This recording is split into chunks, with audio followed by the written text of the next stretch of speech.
नमस्कार दोस्तों, एसएससी के 01 के यूट्यूब चैनल में आपका फिर से एक बार स्वागत है। दोस्तों, आज मैं आपके लिए एनटीएससी तथा एनएमएमएस एग्ज़ाम के लिए बहुत इम्पोर्टेंट क्वेश्चंस लाया हूं दोस्तों, जो आपके एग्ज़ाम में बहुत ही अहम रोल निभाएंगे। तो दोस्तों चलिए वीडियो को शुरू करते हैं। दोस्तों, फर्स्ट नंबर क्वेश्चन है फिजिक्स से, निम्नलिखित में से कौन सा बल का मात्रक हो सकता है? तो दोस्तों, बल का मात्रक न्यूटन भी होता है, मिली न्यूटन भी होता है, किलो न्यूटन भी होता है, यानी ऑप्शन नंबर 4 इनमें से सभी होगा। दोस्तों, 1 न्यूटन मीटर बराबर होता है 10⁻³ न्यूटन। और याद रखिएगा दोस्तों, 1 किलो न्यूटन बराबर होता है 10⁻³ न्यूटन दोस्तों। और दोस्तों ये भी याद रखिए, 1 न्यूटन बराबर होता है 1 केजी मीटर प्रति सेकेंड स्क्वायर। यानी दोस्तों न्यूटन का यानी बल का दूसरा ऐसा मात्रक केजी मीटर प्रति सेकेंड स्क्वायर होता है। अगला है लोहे का एक टुकड़ा। दोस्तों, लोहे का एक टुकड़ा पारा की सतह पर तैरता है, पर वही लोहा पानी में डूब जाता है, तो सही कारण बताइए दोस्तों। तो दोस्तों सही कारण है, लोहे का घनत्व पारा के घनत्व से कम होता है, पर दोस्तों लोहे का घनत्व पानी के घनत्व से ज़्यादा होता है, इसलिए दोस्तों लोहा पानी में डूब जाता है। और दोस्तों लोहे का घनत्व होता है 7.9 ग्राम पर सेंटीमीटर क्यूब। और दोस्तों और पारा का घनत्व होता है 13.5 ग्राम पर सेंटीमीटर क्यूब। आगे दोस्तों अगला क्वेश्चन है 10 न्यूटन प्रति वर्ग सेंटीमीटर का दाब कितना होता है? तो दोस्तों 10 न्यूटन प्रति वर्ग सेंटीमीटर का दाब 10⁵ पास्कल के बराबर होता है। अगला क्वेश्चन है दोस्तों, किस माध्यम में ध्वनि का वेग सबसे अधिक होता है? दोस्तों ये एनएमएमएस में सबसे ज़्यादा क्वेश्चन पूछे जाते हैं। तो दोस्तों सबसे ज़्यादा ध्वनि का वेग ठोस में होता है दोस्तों। तो दोस्तों ऑप्शन नंबर 4। और दोस्तों याद रखिएगा, निर्वात में ध्वनि गमन नहीं कर सकती है। चलिए दोस्तों नेक्स्ट क्वेश्चन है, कहता है कि निम्नलिखित में से ध्वनियों में से दोस्तों निम्नलिखित में ध्वनियों में से कौन सी ध्वनि मनुष्य सुन नहीं सकता? तो दोस्तों मनुष्य ध्वनि को 20 हर्ट्ज से 20,000 हर्ट्ज तक सुन सकता है, उससे ना कम सुन सकता है ना उससे ज़्यादा सुन सकता है, यानी ऑप्शन नंबर ए और डी दोस्तों, ए और डी, यानी 10 हर्ट्ज से 10 हर्ट्ज भी नहीं सुन सकता है और दोस्तों 50 हर्ट्ज भी नहीं सुन सकता है, यानी ऑप्शन नंबर 3 सही होगा। अगला है दोस्तों, यदि एक इलेक्ट्रॉन का विद्युत आवेश Q1 तथा एक प्रोटॉन का विद्युत आवेश Q2 है, तो नीचे दिए गए अंकित समीकरण में कौन सा सही है? तो दोस्तों याद रखिएगा, धन प्लस पर धन आवेश होते हैं और ऋणात्मक आवेश पर माइनस चार्ज होते हैं। तो दोस्तों सॉरी दोस्तों Q1 प्लस Q2 बराबर 0 होगा, क्योंकि दोस्तों Q1 बराबर माइनस Q2 होगा, इसलिए Q1 बराबर दोस्तों 0 होगा। चलिए दोस्तों नेक्स्ट क्वेश्चन पे चलते हैं। नेक्स्ट क्वेश्चन है, उस वैज्ञानिक का नाम बताइए जिन्होंने यांत्रिक ऊर्जा और ऊष्मीय ऊर्जा के बीच संबंध स्थापित किए हैं? तो दोस्तों इसका आंसर होगा ऑप्शन नंबर 3 दोस्तों, जेम्स पेरकुट जूल ने। दोस्तों जेम्स पेरकुट जूल ने इस नियम को सत्यापित किया था 1818 ईस्वी में। दोस्तों 1818 ईस्वी में उन्होंने ऐसा कारनामा कर दिखाया था। अगला है दोस्तों, निम्नलिखित धातुओं में से बिजली तथा ताप का सबसे अच्छा चालक कौन है? तो दोस्तों चांदी एक ऐसा धातु है जो ऊष्मा का और विद्युत का सबसे अच्छा चालक है। अगला है दोस्तों, कहता है एक समतल दर्पण की सतह से 15 डिग्री का कोण बनाते हुए प्रकाश की एक किरण आपतित होती है, तो आपतन और परावर्तन कोण के बीच का कोण कितना है दोस्तों? तो दोस्तों याद रखिएगा, वेरी वेरी इंपॉर्टेंट क्वेश्चन है दोस्तों। आपतन कोण देखिए दोस्तों, ऐसा होता है, आपतित किरण, परावर्तित किरण और बीच में अभिलंब होता है दोस्तों। आपतन कोण परावर्तन कोण के बराबर होता है, आपको याद रखना है दोस्तों। और दोस्तों आप जानते होंगे कि समतल दर्पण में अभिलंब 90 डिग्री कोण बनाते हैं। तो दोस्तों 15 डिग्री आपतित हो जाते हैं, इसका मतलब यहाँ पे कितना डिग्री कोण बनेगा? 75 डिग्री कोण बनेगा। तो दोस्तों आपतन कोण यानी दोस्तों कहने का अर्थ है यहाँ 75 बनेगा, आपतन कोण भी 75 डिग्री, परावर्तित कोण भी 75 डिग्री। तो दोस्तों दोनों मिलाकर कितना होगा? 150 डिग्री, यानी ऑप्शन नंबर 3। समझ आ रहा होगा दोस्तों। अगर वीडियो अच्छा लगा तो दोस्तों के साथ शेयर जरूर करें ताकि उनको भी लाभ पहुंच सके। दोस्तों अगला है, मनुष्य की आंखों के लिए सबसे अच्छा प्रकाश किस रंग का होता है? तो दोस्तों मनुष्य की आंखों के लिए सबसे अच्छा प्रकाश होता है हरा। दोस्तों हरा रंग मनुष्य की आंख में ताजगी और शक्ति प्रदान करता है, ऑप्शन नंबर 2। अगला है दोस्तों, सूर्य से निकलने वाले प्रकाश को पृथ्वी तक आने में कितना समय लगता है? तो दोस्तों 500 सेकेंड लगता है, यानी 8 मिनट 20 सेकेंड। चलिए दोस्तों, यानी इसका आंसर होगा ऑप्शन नंबर 3। अगला है क्वेश्चन दोस्तों केमिस्ट्री से, कहता है स्टेनलेस स्टील एलॉय एक मिश्रण है। तो दोस्तों स्टेनलेस स्टील एलॉय एक मिश्रण है दोस्तों निकेल, कार्बन, क्रोमियम और लोहा का, यानी दोस्तों NiC, यानी ऑप्शन नंबर 2 दोस्तों। अगला है, कौन सी उच्च धातु उच्च ताप पर भी ऑक्सीजन की क्रिया नहीं करता है? तो दोस्तों ऑक्सीजन के साथ कौन धातु अभिक्रिया नहीं करता है? तो दोस्तों दो जो उच्च धातु पर ने दोस्तों वो है सोना और एक चांदी है। सोना और प्लेटिनम को गला सकने वाला अभिकर्मक कौन सा है? तो दोस्तों सोना और प्लेटिनम को गलाने वाला है एक्वारेजिया, जिसको हम लोग दोस्तों अम्लराज के नाम से भी जानते हैं। यानी कहने का मतलब दोस्तों अम्लराज का सूत्र होता है HNO3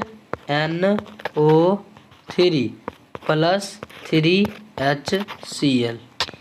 याद रखिए दोस्तों। अगला क्वेश्चन है,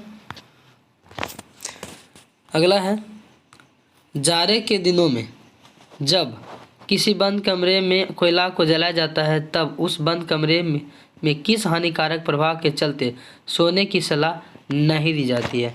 तो दोस्तों जाड़े के समय कोयला जलाने से CO गैस बनता है, यानी दोस्तों कार्बन मोनोऑक्साइड, जो दोस्तों सेहत के लिए बहुत ही हानिकारक है। और दोस्तों इसका आंसर होगा ऑप्शन नंबर 1। नेक्स्ट क्वेश्चन है दोस्तों, नेक्स्ट क्वेश्चन देखिए, कहता है कमरे के ताप पर निम्नलिखित में से कौन सा लवण पानी में घुलनशील है? तो दोस्तों कमरे के ताप पर यह है घुलनशील लवण है दोस्तों। याद रखिएगा हमेशा कि ये धातु हैं जिनका नाम है लेड क्लोराइड दोस्तों, यानी कहने का अर्थ है PbCl2 जो कमरे के ताप पर दोस्तों घुलनशील लवण है। अगला है, अम्ल वर्षा में उपस्थित रहते हैं। तो दोस्तों अम्ल वर्षा में उपस्थित रहते हैं दोस्तों H2SO4 और NHO3। अगला है दोस्तों, अगला क्वेश्चन है, किस संश्लेषित रेशा को कृत्रिम रेशा कहा जाता है? तो दोस्तों नायलॉन को संश्लेषित रेशा कहा जाता है। तो याद रखिएगा दोस्तों, सबसे इम्पॉर्टेंट क्वेश्चन है, सबसे ज़्यादा क्वेश्चन पूछे जाते हैं रेशे से, इसलिए आप दोस्तों ये चैप्टर जरूर पढ़ के जाए। कहता है एल्युमिनियम का अयस्क है। तो दोस्तों एल्युमिनियम का अयस्क है बॉक्साइट। ये भी दोस्तों अयस्क से संबंधित भी क्वेश्चन पूछे जाते हैं दोस्तों, याद रखिएगा दोस्तों। अगला क्वेश्चन है, धातु ऑक्सीजन से प्रतिक्रिया करके बनाता है। तो दोस्तों धातु ऑक्सीजन के साथ अभिक्रिया करके धातु ऑक्साइड बनाती है, याद रखिएगा दोस्तों। और दोस्तों धातु ऑक्साइड अम्लीय प्रकृति का होता है। अगला, निम्नलिखित में से कौन गैस रक्त के साथ मिलता है और ऑक्सीजन को वहन करने में रोकता है? तो दोस्तों ये है गैस CO, जो दोस्तों क्या करता है, ऑक्सीजन को वहन करने में रोकता है। अगला है दोस्तों क्लोरोफ्लोरोकार्बन यानी CFC। दोस्तों CFC गैस का यौगिक होता है। तो दोस्तों CFC गैस का यौगिक होता है रेफ्रिजरेटर में। दोस्तों जितना भी प्रतिशत होता है यानी ठंडा करने वाला पदार्थ, उसमें क्लोरोफ्लोरो का इस्तेमाल किया जाता है। अगला है दोस्तों बायोलॉजी से संबंधित है। अगला है निम्नलिखित में से कौन जैविक खाद का मुख्य स्रोत है? तो दोस्तों याद रखिएगा, इसका आंसर होगा ऑप्शन नंबर 3, दोस्तों जीवाणु। दोस्तों जीवाणु एक जैव खाद है दोस्तों, और याद रखिएगा साइनोबैक्टीरिया है। ये एक प्रकार का फफूंदी टाइप के है जिसे हम हरा नीला शैवाल भी कहते हैं। नेक्स्ट है दोस्तों विषाणु का अध्ययन किस शाखा में किया जाता है? दोस्तों तो विषाणु का अध्ययन हम लोग दोस्तों याद रखिएगा, हम लोग वायरोलॉजी में करते हैं। विषाणु यानी वायरस, इसलिए इसका अध्ययन वायरोलॉजी में करते हैं। अगला है निम्नलिखित में से कौन सा द्विगुणित दोस्तों द्विगुणित है? तो याद रखिएगा दोस्तों, इसका आंसर होगा ऑप्शन नंबर 4, दोस्तों जायगोट दोस्तों द्विगुणित है। याद रखिएगा, जायगोट एक निषेचन सेल है जो जीवों तथा पौधों को विकसित करता है और इसकी मात्रा द्विगुणित होती है। अगला है दोस्तों निम्नलिखित में से किसमें अतिरिक्त निषेचन होता है? दोस्तों आंतरिक निषेचन याद रखिएगा, ये होता है एंजियोस्पर्म में। दोस्तों एंजियोस्पर्म में आंतरिक निषेचन होता है। अगला है दोस्तों क्वेश्चन 5 जून को मनाया जाता है। तो दोस्तों ये किसी भी एग्जाम में पूछे जाते हैं, हर एक एग्जाम में ये क्वेश्चन पूछे ही जाते हैं, बहुत इंपॉर्टेंट क्वेश्चन है, मोस्ट VVI। दोस्तों 5 जून को विश्व पर्यावरण दिवस मनाए जाते हैं, ऑप्शन नंबर 1। अगला है दोस्तों किसी भी गर्भवती महिला के प्रसवोपरांत निकलने वाले पहले दूध को कहते हैं? तो दोस्तों इसको कहते हैं खीस या कोलेस्ट्रॉल। दोस्तों इसको कहते हैं खीस या कोलेस्ट्रॉल। याद रखिएगा दोस्तों, ऑप्शन नंबर 1 होगा। अगला है भोजन विषाक्तता के लिए निम्नलिखित में से कौन बैक्टीरिया जिम्मेदार है? तो दोस्तों भोजन विषाक्तता के लिए सबसे बड़ा जिम्मेदार है सालोमोनेला। ठीक है दोस्तों, अगला चलते हैं। अगला कहता है निम्नलिखित में से कौन सी बीमारी दूषित पेयजल से फैलता है? तो दोस्तों दूषित पेयजल से फैलने वाला रोग है दोस्तों टाइफाइड। ये दोस्तों दूषित जल से फैलता है। अगला है निम्नलिखित में से कौन प्रोटोजोआ परजीवी द्वारा संचालित रोग है? तो दोस्तों याद रखिएगा, ये भी मोस्ट VVI क्वेश्चन 4। तो दोस्तों इसका आंसर होगा ऑप्शन नंबर 2, दोस्तों मलेरिया एक परजीवी है जो हमारे शरीर में मलेरिया रोग का वाहक है। और दोस्तों मलेरिया मादा एनाफिलीज का मच्छर के काटने से होता है। अगला है परिवार नियोजन की शुरुआत भारत वर्ष में कब हुई थी? तो दोस्तों इसका आंसर होगा 1972, ऑप्शन नंबर 2। दोस्तों इसका आंसर होगा ऑप्शन नंबर 2, 1972 में परिवार नियोजन की शुरुआत की गई थी। चलिए दोस्तों हम लोग नेक्स्ट पे चलते हैं। नेक्स्ट क्वेश्चन है दोस्तों क्वेश्चन इतना ही है, फिर मिलेंगे हम लोग नेक्स्ट वीडियो में, तब तक के लिए बाय। अगला है क्वेश्चन दोस्तों नाको यानी NaCO कौन सी बीमारी के लिए जागरूकता उत्पन्न करती है? तो दोस्तों नाको दोस्तों एड्स बीमारी के लिए जागरूकता उत्पन्न करती है।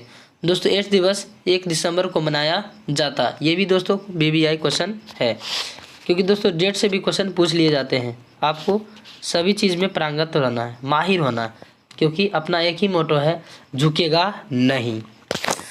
34 नंबर है वायुमंडलीय नाइट्रोजन को निम्नलिखित में से कौन से स्थलीकृत कर सकता है? तो दोस्तों इसका आंसर होगा ऑप्शन नंबर D, दोस्तों एनाबीना, नॉस्टॉक और ऑसिलेटोरिया, ये सभी दोस्तों वायुमंडलीय नेटवर्क को स्थिरीकृत कर सकता है। अगला है दोस्तों, अगला क्वेश्चन है कौन विदेशी प्रजाति का उदाहरण है? तो दोस्तों याद रखिएगा, जलकुंभी विदेशी प्रजाति का ऑप्शन है। दोस्तों जो एनएमएस बोर्ड होते हैं वो दोस्तों थोड़ा लेवल बढ़ाकर ही क्वेश्चन पूछते हैं। दोस्तों आपको लेवल बढ़ाकर ही तैयार करना है। चलिए दोस्तों अब हम शुरू करते हैं हिस्ट्री से। अब हिस्ट्री से क्वेश्चन आने वाले हैं दोस्तों, तो दोस्तों तैयार हो जाइए। कहता है किनके बीच तीन कर्नाटक युद्ध हुआ? दोस्तों 3 कर्नाटक के बीच दोस्तों इनके बीच हुआ है। तो इससे वो थे ईस्ट इंडिया कंपनी और फ्रांसीसी के बीच, जिसमें दोस्तों फ्रांसीसी की बुरी तरह से हार हो गई और ईस्ट इंडिया कंपनी पूरी तरह से जीत गई। यानी ऑप्शन नंबर होगा दोस्तों 3। अगला क्वेश्चन है 37 नंबर, किस गवर्नर जनरल ने डॉक्ट्रिन ऑफ लैप्स का सिद्धांत शुरू किया? दोस्तों सबसे ज़्यादा क्वेश्चन पूछे जाने वाले हैं दोस्तों, और याद रखिएगा दोस्तों ये थे दोस्तों डलहौजी। इनका एक नीति था हड़प नीति, उसी को बोलते हैं डॉक्ट्रिन ऑफ लैप्स सिद्धांत। और दोस्तों ये गवर्नर रहे थे 1848 से 1856 तक। उसके बाद 1857 की क्रांति हो गई, उससे वह कैनिंग लॉर्ड बन गए थे। तो दोस्तों चलिए नेक्स्ट क्वेश्चन, आपको अच्छा लग रहा होगा दोस्तों तो शेयर ज़रूर करें और किसी की मदद करें, ताकि दोस्तों आपका भी कोई कभी ना कभी मदद ज़रूर करेगा। चलिए दोस्तों, सशस्त्र क्रांति 31 मई 1857 को रद्द करने के पीछे कौन व्यक्ति था? तो दोस्तों ये व्यक्ति था, आप याद रखिएगा दोस्तों 1857 की क्रांति आपको पूरी तरह से पढ़ के जाना है, एक रत्ती भी नहीं छोड़िएगा। और दोस्तों भारत में जितने भी विदेशी आए थे उसके बारे में आपको पढ़ जाना। तो दोस्तों ये थे मंगल पांडे। दोस्तों ये इसके पीछे जो थे मंगल पांडे थे, इन्होंने गर्दा मचा दिया था क्योंकि इसने विरोध कर दिया, ये चर्बी वाले कारतूस को काटना नहीं चाहते थे क्योंकि वो गाय और शुगर से बने होते थे चर्बी। चलिए दोस्तों, कहता था ईश्वर चंद्र विद्यासागर किस निम्नांकित पर दबाव दिए जाने के कारण जाने जाते हैं? तो दोस्तों ईश्वर चंद्र विद्यासागर दोस्तों ये ज़्यादा करके विधवा पुनर्विवाह पर जोर दिया करते थे, यानी जो विधवा महिला हो जाते थे उसकी फिर से शादी कर दिया। और दोस्तों इनका जन्म यानी विद्यासागर का जन्म 1820 ईस्वी में हुआ था। दोस्तों चलिए नेक्स्ट क्वेश्चन पे चलते हैं। तो नेक्स्ट क्वेश्चन देख लीजिए दोस्तों। नेक्स्ट क्वेश्चन है ब्रह्म समाज की स्थापना किसने किया?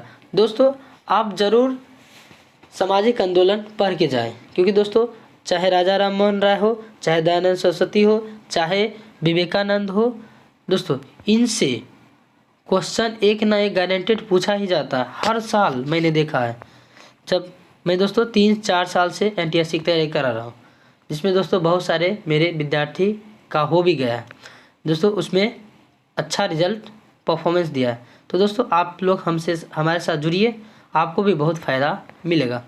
दोस्तों देखिए क्वेश्चन है ब्रह्म समाज की स्थापना किसने किया? तो दोस्तों ब्रह्म समाज की स्थापना राजा राम मोहन राय ने किया था। दोस्तों कब किया था ये भी जान लीजिए, 1828 ईस्वी में उन्होंने किया था। और दोस्तों याद रखिएगा उस समय मुगल सम्राट अशोक द्वितीय थे, पूछा जाता है दोस्तों। तो राजा राम मोहन राय को राजा की उपाधि किसने दिया? तो अकबर द्वितीय ने दिया, जिसे हम लोग दोस्तों कनिष्क के नाम से भी जानते हैं। और दोस्तों इनकी मृत्यु हो गया था 1833 में। दोस्तों इन्हें राजदूत के रूप में इंग्लैंड भेजा गया था, वहीं पे इनका मृत्यु हो गया। चलिए दोस्तों अगला है राष्ट्रीय आंदोलन के इतिहास में सुधारवाद का युग कहा जाता है। तो दोस्तों किसके समय में था ऐसा? तो दोस्तों इसका आंसर होगा ऑप्शन नंबर 1, 1885 से 1905। दोस्तों ये 20 वर्षों का समय था। अगला है क्वेश्चन दोस्तों 42 नंबर। 42 नंबर क्वेश्चन कहता है दोस्तों आपको तैयार एकदम होके जाना है, एक भी क्वेश्चन नहीं छूटना चाहिए। आप सबसे ज़्यादा दोस्तों टाइम थोड़ा रीजनिंग में दीजिए, क्योंकि दोस्तों रीजनिंग जो टॉपिक होते हैं स्कोरिंग टॉपिक होते हैं, इसलिए दोस्तों और रीजनिंग अधिकतर बच्चा बना ही देते हैं, इसलिए आप लोग जितना भी फोकस करिए रीजनिंग पे ज़्यादा फोकस करिए। और दोस्तों और सबको साथ लेकर चले, छोड़े नहीं किसी को, क्योंकि सबका इम्पोर्टेंस बराबर है। अगला है दोस्तों, कौन सुधारवादी युग के नेता नहीं थे? तो दोस्तों इसका आंसर होगा ऑप्शन नंबर 2। दोस्तों बाल गंगाधर तिलक सुधारवादी आंदोलन के नेता नहीं थे। अगला है 1905 में बंगाल प्रांत का विभाजन किसने किया? तो दोस्तों 1905 में बंगाल प्रांत का विभाजन दोस्तों ये थे लॉर्ड कर्जन, यानी बंगाल विभाजन लॉर्ड कर्जन के द्वारा किया गया 1905 में। बस एक ही मकसद था इनका, हिंदू और मुस्लिम को अलग करना, तोड़ देना, उनके बीच लड़ाई करवाना, क्योंकि इनका नीति ही था फूट डालो और शासन करो। अगला है दोस्तों, किसने 3 खंडों में फ्रीडम मूवमेंट इन बिहार लिखा? तो दोस्तों फ्रीडम मूवमेंट इन बिहार लिखा तो उनका नाम है दोस्तों आर.सी. दत्त। दोस्तों आर.सी.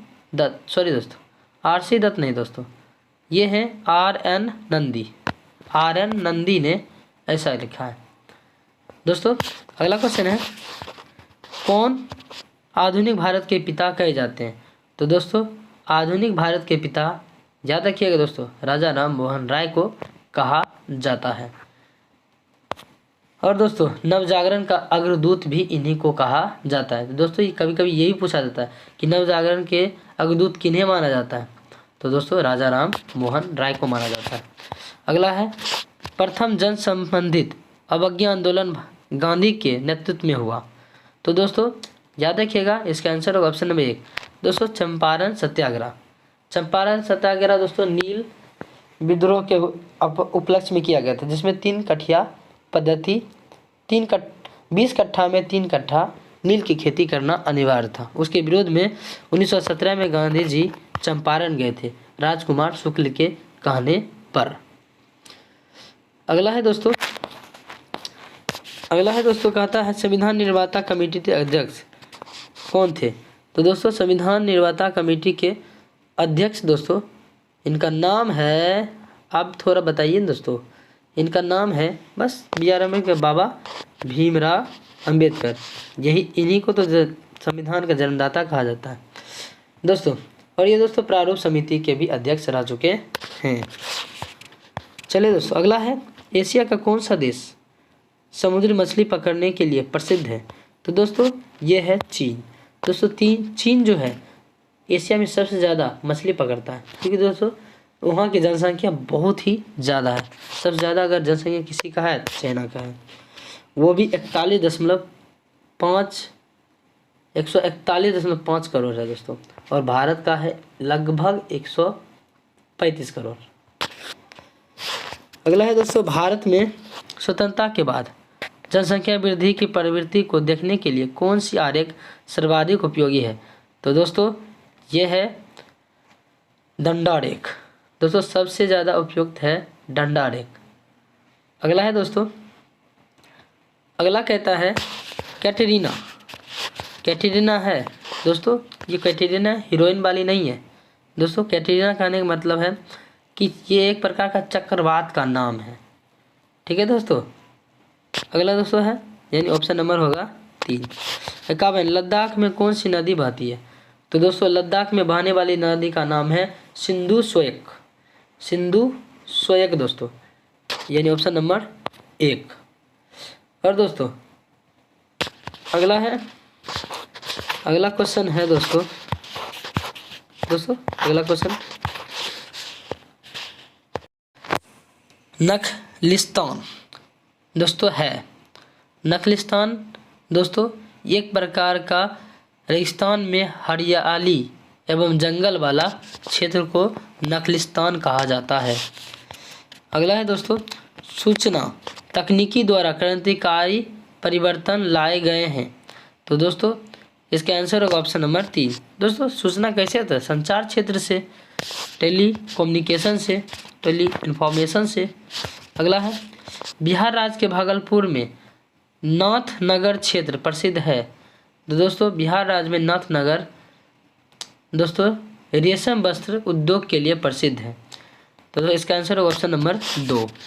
अगला है प्रसिद्ध Tata iron steel and steel company यानी जमशेदजी टाटा जो अवस्थित है, तो दोस्तों कहा जाता है किस नदी के किनारे अवस्थित है? तो दोस्तों जब भी याद रखिएगा जमशेदपुर आएगा तो दोस्तों ये स्वर्ण रेखा नदी के किनारे भागलपुर में दोस्तों झारखंड में अवस्थित है। अगला है निम्नलिखित में से कौन बाजार आधारित उद्योग है? तो दोस्तों इसका आंसर होगा ऑप्शन नंबर 3। दोस्तों ये इलेक्ट्रॉनिक सामान उद्योग ये बाजार आधारित उद्योग है। अगला है दोस्तों 57 नंबर क्वेश्चन है, थोड़ा सर्दी हो गया दोस्तों तो आप उसे चिंता नहीं करना है। चलिए, उत्तर पूर्व भारत चाय की बागानी कृषि के लिए प्रसिद्ध क्यों है? तो दोस्तों इसका आंसर होगा ऑप्शन नंबर 4।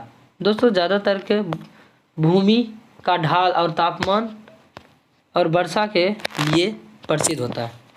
अगला है काजीरंगा राष्ट्रीय उद्यान प्रसिद्ध है।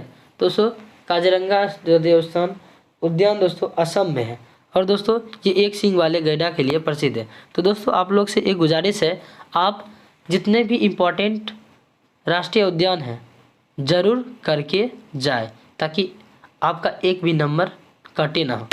हम चाहते हैं आपका नंबर बढ़े और आपको सैलरी के रूप में 1000 रुपया का मंथली मिले, मेरी यही भगवान से प्रार्थना है। अगला है दोस्तों नागरिक शास्त्र दोस्तों जिसको हम लोग इंग्लिश में सिविक्स के नाम से जानते हैं।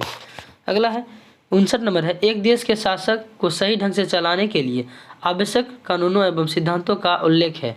तो दोस्तों इसका आंसर होगा ऑप्शन नंबर दोस्तों संविधान दोस्तों हमारे लिए बनाए गए, भारत के नागरिकों के लिए बनाए गए। अगला इसका आंसर होगा ऑप्शन नंबर 2। अगला है भारतीय संविधान का संरक्षक कौन है? तो दोस्तों भारतीय संविधान का संरक्षक सर्वोच्च न्यायालय को माना जाता है, ऑप्शन नंबर 4। अगला क्वेश्चन है 61वां नंबर क्वेश्चन है निम्नलिखित में से कौन अधिकार मौलिक अधिकार नहीं है?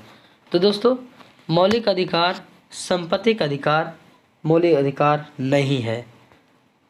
दोस्तों अब इसको मौलिक अधिकार से हटाकर निजी कर दिया गया और ये संविधान के अनुच्छेद 300 के ए में है।